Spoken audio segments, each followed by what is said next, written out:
Yeah, if I'm done, I'll just, express my thoughts very briefly. I don't know if it's any value to anyone, but, one of the concerns that I have is that the world at large viewed this from the outset as this disaster where somebody had to be blamed, and without access to the facts. So first off, I want to profoundly thank this board for your attempts to deliberate what happened in a calm manner and come to the facts in hopes of preventing a recurrence.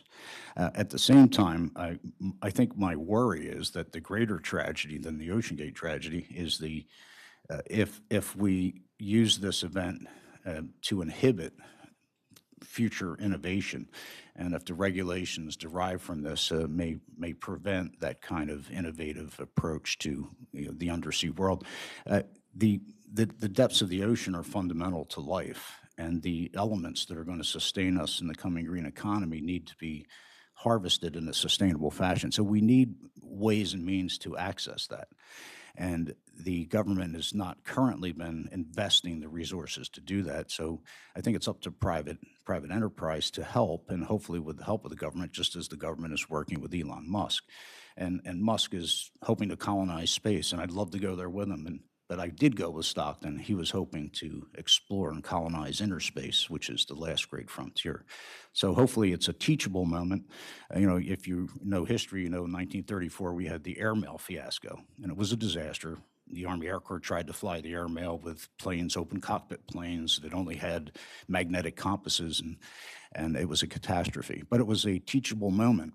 And from that moment, the United States had a competition for manufacturers to make designs for the next generation of airplanes, and one of them was the B-17 bomber. So the only reason that we were even somewhat prepared for World War II evolved from that teachable moment, and I'd like to think that this is a teachable moment, and my hope is that, if nothing else, the government and private enterprise team together as they have with Elon Musk in space, because inner space and the depths of the ocean are much more important in the short term than outer space. So it's critical, and I thank you all for your time. I will express I was unhappy with the Coast Guard during the disaster, and again, as it turned out, there was nothing that could have been done. But in the moment, those of us who knew and loved the people on board, we wanted every effort made to save them.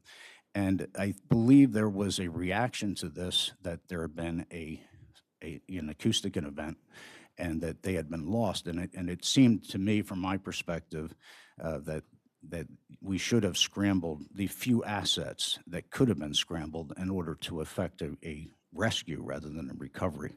And I believe there was an asset in Buffalo that was not sent out. So even if there was evidence suggesting an implosion, my feeling was that we should have pursued every possible avenue until we knew definitively that my friends were dead. And if for no other reason, I believe it would have been an opportunity to test those systems and to put them on site. And I don't believe that happened. That's my only criticism. And again, I'm not blaming anyone. I just wish that it happened. But I do thank you for your inquiry, and you've been very calm and deliberative, and I appreciate your tone, and I wish you all the best. Thank you. Thank you, sir.